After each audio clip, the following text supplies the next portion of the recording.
We resume our story in Damovodsk, Molkovia.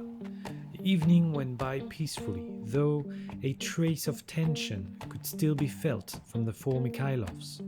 Whether it was a gaze turning briefly hazy, a jaw clenched tighter than needed, or even a discreet but repeated tap of one's finger. Even Brynhild, who appeared outwardly confident, was wondering if her decision of leaving the three alone in Damovodsk was not misguided. However, she knew that bringing them with her to Molvograd would be even more dangerous. Shaking her head inwardly, she told herself, "Forget it. With Damian's current physique, coupled with him using my gun, the three should be able to repel anyone trying to break into the penthouse. Of course, that's if it actually happens in the first place. I mean, who would be so insane to try to break into a fortified penthouse? This city might be dangerous, but it shouldn't have reached that point yet." As the tall redhead felt somewhat reassured, time passed by, and after a night of restful slumber, in the early hours of the morning, the four found themselves in their personal garage, located under the building. After climbing into the family SUV, Adelia turned on the ignition, waited for the automatic garage door to rise, and then started to drive toward the airport, while Brynhild gave them some last-minute pieces of advice. "Once you three get back to the penthouse, lock the door and do not get out, or even open it before I get back. Getting into the building and even reaching our floor is almost impossible, let alone trying to breach or enter the security door. So, as long as you stay inside, nothing should happen to you. To be honest, lending you that gun then might be me being a bit too paranoid." In the back of the car, Damian and Sarah were seated side by side, with the former shaking his head before replying, "I say better safe than sorry. I mean, if nothing goes wrong, it's great, but at least we'd be ready if something unexpected happens." Indeed, although not too apparent before, as his strength kept increasing during the last month, his intuition seemed to grow along, and what it told him was that things may end up being trickier than they expected. While the car was moving closer to the airport, Bryn seemed to catch something from the corner of her eyes, prompting her to observe the vehicles moving behind them. At first, she thought she might have been overthinking, but as time passed and the four were about to reach the airport, she found that her gut feeling was correct, bringing a slight frown to her face. However, she stayed silent until the car parked by the domestic terminal entrance, before turning toward the other three Mikhailovs and stating, "Don't look back, we've been followed. It's that grey SUV with the license plates, ending in 875. I can see four men, and although I can't be sure from here, I don't think either of them is a martial artist. So unless you guys have made another enemy, aside from that Petrovich guy, these four should be his men." Having some experience dealing with criminals, Bryn could tell that for Petrovich to send four of his men to tail them, it meant that the so-called warning sent by her mother's contacts yielded next to no effect. In other words, Petrovich would strike again, and the best moment for that would be when she was not there to protect her family. Feeling a hint of murderous intent rise in her heart, she swiftly let out a breath to calm herself, before asking once more, "Since he sent these men, the chance of him trying something against you three once I leave is very high. Are you sure you don't want to come with me?" Now, Damian was usually someone calm and collected, who tended to plan extensively before making an important decision, especially one that could result in a fatal outcome. However, whether it was him being 18 again, or his rapid strength increase, He felt little fear and instead had a strange eagerness to fight. Being now able to casually punch through a brick wall without incurring any skin laceration made his courage grow more than he expected. Of course, his youthful recklessness had limits, and the rational part of him understood that it was not just his life on the line this time. Thus, he turned towards Sarah and Leah before asking them, "I'll follow your decision, Auntie and Sarah." While the latter left the decision to her mother, Adelia, whose expression was somewhat hesitant, questioned Damian.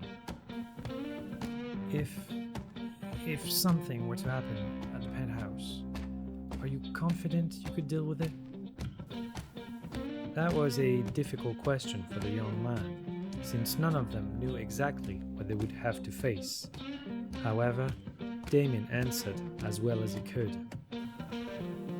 If it's only a few people with no training and only handguns, I should be able to repel them. If they're novice martial artists, as long as I can stop them at the door by using Bryn's gun, I'd say it's 50-50. Depends on how persistent they are. Any stronger than that, and I'd be powerless. From his words and the matter-of-fact tone he used, Leah could discern his strong confidence, although she did not understand where his certainty came from, not knowing that Damian had already taken a man's life in his previous life. It was enough to remove the last hesitation in her heart. Thus, she answered Bryn's previous question. "Well, stay then. I just hope that you can come back quickly once your match is over." With a slight nod, Bryn replied firmly, "Don't worry, I'll get into the earliest flight after my fight tonight. If all goes well, I should be back by around 1 in the morning at the latest. You three just need to stay safe until then." Hearing her words, the other three felt more relaxed, even Damian, who realized that his willingness to fight did not remove all the concern from his heart. Having said all that needed to be said, Bryn uttered a few last words of caution before bidding the rest goodbye, exiting the car, and walking inside the airport terminal. As for the other three Mikhailovs, Damian quickly moved to sit in the front passenger seat before urging Adelia with a simple "let's go." Since the car was still running, the middle-aged woman quickly pushed the gas pedal, propelling the car onto the expressway toward the penthouse.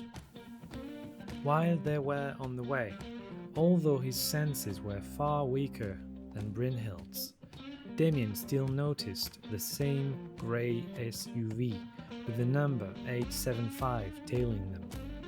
Fortunately, the car was far behind, most likely due to their rapid exit, though with their destination known to these people, it actually mattered little. Shaking his head slightly, Damian thought, "Well, at least that should give us enough time to safely reach the penthouse and lock the door behind us." His foresight was extremely accurate, as the tailing car was being left further and further behind, despite trying to catch up by passing the vehicles in front of them several times.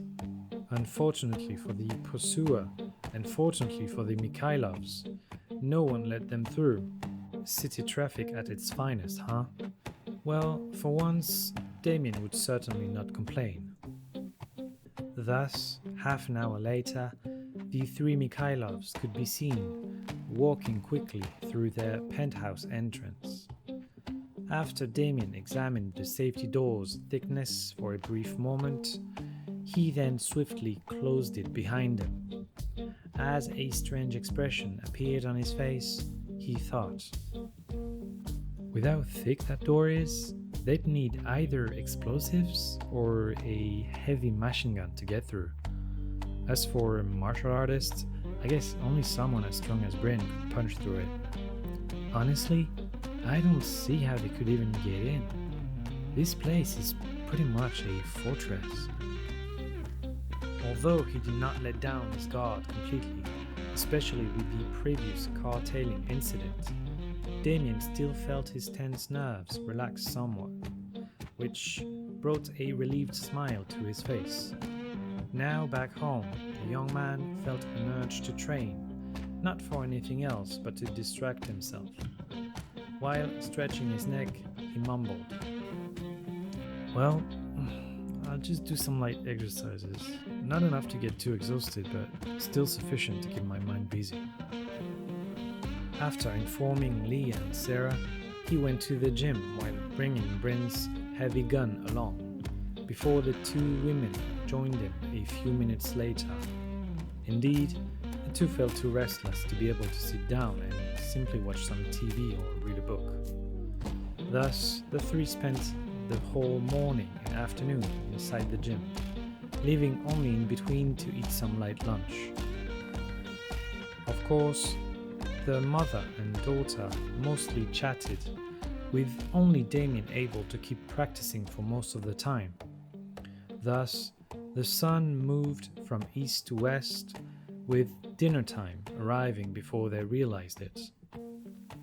Done with the training for the day, the three went to take a shower, put on some light indoor clothes, and, feeling famished, went to eat a hearty dinner. With an entire day with nothing happening, the three felt a lot calmer, and thus, after having washed and put away the dishes, they all went to lounge on the living room sofa. Now comfortably seated, Leah turned on the TV before switching to the first channel, while remarking, "It's almost 8 o'clock, so Bryn's match should be about to start." As the two TV anchors were indeed starting to introduce Bryn and her opponent, Damian's ears suddenly caught a small sound coming from behind him, so light that if it were not for his senses having strengthened lately, he would have completely missed it. Turning his head back toward the entrance door, his brows furrowed slightly as he asked the other two, while an ominous feeling appeared in his heart. "Did you too hear that sound?" Well, I saddled up my shoes, headed out at dawn. Yeah, I saddled up my shoes, headed out.